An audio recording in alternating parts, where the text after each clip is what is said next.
இன்னைக்கு என்னுடைய அகில இந்திய பொதுச் செயலாளர் மதிப்புக்குரிய சந்தோஷ்ஜி அவர்கள் இன்னைக்கு கோர் கமிட்டி மீட்டிங் இருக்குது. அதனைத் தொடர்ந்து நாளைக்கு காலையில் மாநில நிர்வாகிகள் கூட்டம், அதனைத் தொடர்ந்து பிரிவுகள் மற்றும் மாவட்ட தலைவர்களுடைய கூட்டம் நடைபெறும். தேர்தலுக்கு பிறகு அடுத்த கட்டத்துக்கு நாங்கள் எப்படியெல்லாம் மூவ் பண்ணணும், எப்படி மக்களை சந்திக்கணும், மக்களுக்கு என்ன செய்யணும் அப்படிங்கிறத பொறுத்து அதற்கான ஒரு கூட்டம்.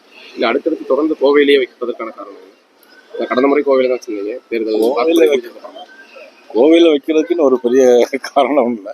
சென்னையில் ஏற்கனவே கூட்டம் நடந்துச்சு. அன்னைக்கு லாஸ்ட் கூட்டம் சென்னையில், அடுத்தது கோவையில், அவ்வளோதான், வேற ஒன்றும். குறிப்பாக கடந்த முறை நடந்த கூட்டத்தில் அதிமுக சரியாக வெற்றிக்கு உதவி பண்ணலை, தேர்தல் பணியில் பொதுவாக ஒத்துழைப்பு கொடுக்கல அப்படின்ற மாதிரி ஒரு கூட்டத்தை வச்சு ஒரு தகவல் இல்லை. அது அந்த மாதிரி எந்த ஒரு தகவலும் கிடையாது. அந்த மாதிரி எந்த விதமான தகவலும் எங்களுடைய கூட்டத்தில் விவாதிக்கப்படவில்லை. தேர்தல் சம்பந்தமாக எதுவும் விவாதிக்கப்படாது. அப்படி தேர்தலுக்கு பிறகு அப்படி அமைதியாக இருக்கிறது. ஏன்னா செவி சமூகம் நாங்கள் கூட்டணியில் இல்லை அப்படின்ற மாதிரி ஒரு கருத்தை வெளிப்படுத்துகிறார். அது சம்பந்தமாக பாஜக எந்த ஒரு தகவலுக்கு வரைக்கும் வரல. அதை இப்போ அதிமுக பொறுத்தவரை அதிமுக பொதுச் செயலாளர் மதிப்புக்குரிய எடப்பாடி பழனிசாமி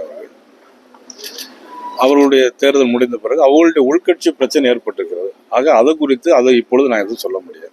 அந்த உள்கட்சி பிரச்சனை தீர்ப்பதற்கு ஏதாவது பாஜக ஏதாவது உதவி பண்ணுமா?